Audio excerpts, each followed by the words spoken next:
The views and the access to the water and the beach are a huge draw here. There's a high degree of access for our visitors and for our residents. A Sheboygan trapper noticed that when he was trapping mink that the mink weren't quite normal, and he had the DNR investigate, and that's when we first found out that we had PCBs and PAHs. The Superfund funding was available, and then the Great Lakes Restoration Initiative became available, and we finally saw a path where we could accomplish this project. The work that was done upriver was more of precision dredging, where they'd go out to certain areas that they knew were hot spots, and they would dredge out those particular areas. And then after that was finished, then we just did more of a general dredging to give us the river depth that we were looking for. It's created a real positive for our community to take care of this problem.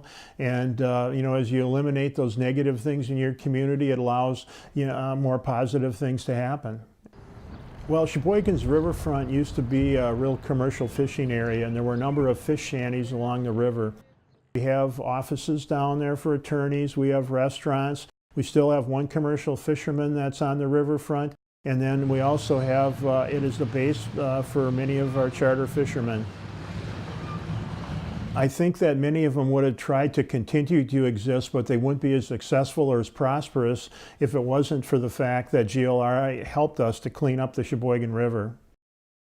There's many other communities that are in the place we were when we started this project, and cutbacks in the funding and elimination, it would just be horrendous for them because they wouldn't be able to proceed with their projects. This is something we never could have done with just local money. The GLRI Restoration Initiative funding was a godsend to Waukegan. We now had all of the shoreline and the natural areas that needed restoration, and we could attend to it. Bowen Park is a historic park in the Waukegan Park District system. We looked and saw the 30 acres or 31 acres of wooded area and ravines and thought, oh my gosh, you need a machete to get through here. It was just embedded with invasive species, but underneath you could see extremely high quality wildflowers, and especially spring ephemerals. And so we thought, wouldn't it be great to get a grant to restore the other 30 acres? No one could use it.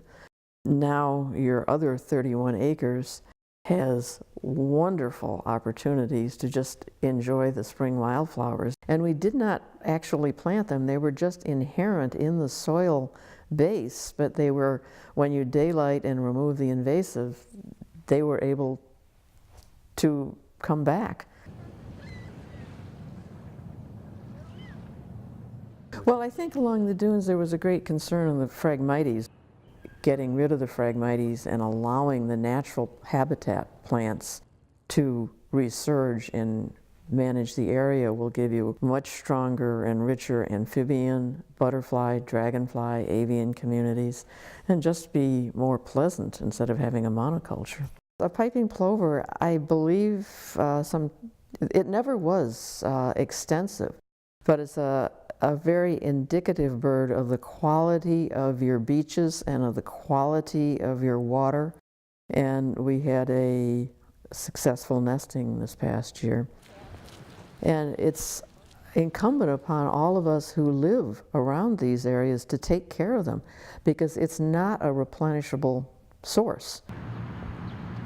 Well, the Great Lakes Restoration Initiative has been immensely important to the city of Milwaukee.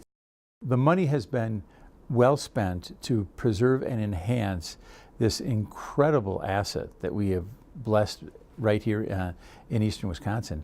And to have that taken away would be just a travesty. But we know that there's more work to be done. We know that there are more areas of concern. We know there are more parts of the river that need to be put back into a natural habitat.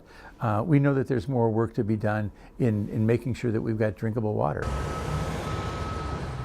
And when I came here, this entire stretch of river was concrete lined. It was trapezoidal, concrete, and the water just flew through this area. In an urban watershed like this, that's a very difficult type of watershed to manage. So as you see, 19 years later, we've been able to work to a point where we've got a natural creek running through an urban setting. So GLRI paid for about 65% of all this work that you see right now, and this was extensive. We had to divert the river during construction so that we could work in the dry. They had to remove the concrete and then come in and replace it with this rip-wrapped waterway. We've opened up 37 miles of river where before fish had a hard time migrating up this waterway because the river flowed so fast and so shallow. Now we've put pools and ripples in the river so that there's places for them to swim to, rest, and keep going.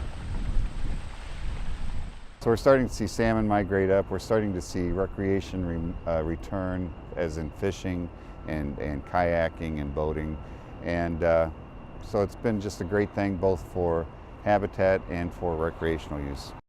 If you go downtown Milwaukee now, you'll see river walks, you'll see bars with patio areas facing the river, because we've done such a good job of improving the water quality, naturalizing the waterway, bringing habitat back into this urban network, that people want to be looking at the river as opposed to having their back to it.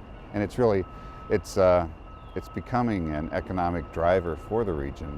Public health and safety is the #1 priority, so we'd always put our money in drinking water and sewers and then try to improve the rivers next. And so without GLRI, if we didn't have GLRI to date, this wouldn't be the way it is now. You'd see concrete line channel here that's broken and fading. If you go around to these cities and look what they have done in terms of restoring their waterfronts, it is very obvious that that is absolutely central to the economic revitalization of these communities. There is something almost magical about the water, and if you make it more accessible to people and more attractive to people and cleaner, people will come there and they will want to live there and they will want to establish businesses there. But we're not even close to addressing a lot of the problems that are still out there. So we think that the U.S. government needs to step up to the plate and address its responsibilities on this water that is so important to the country. Frankly, $300 million a year is great, but compared to the $15 billion a year that local governments are spending already, it is not even close to matching that amount. We have a long ways to go, and if the funding were cut, eliminated, or even significantly reduced at all, first of all, the money wouldn't be available, and secondly, there has been momentum generated over the last 7 years that would be totally lost, and it takes a great deal of time to generate that momentum again. It's one of the most short-sighted policy statements I think I've seen in my 44 years of working in this field.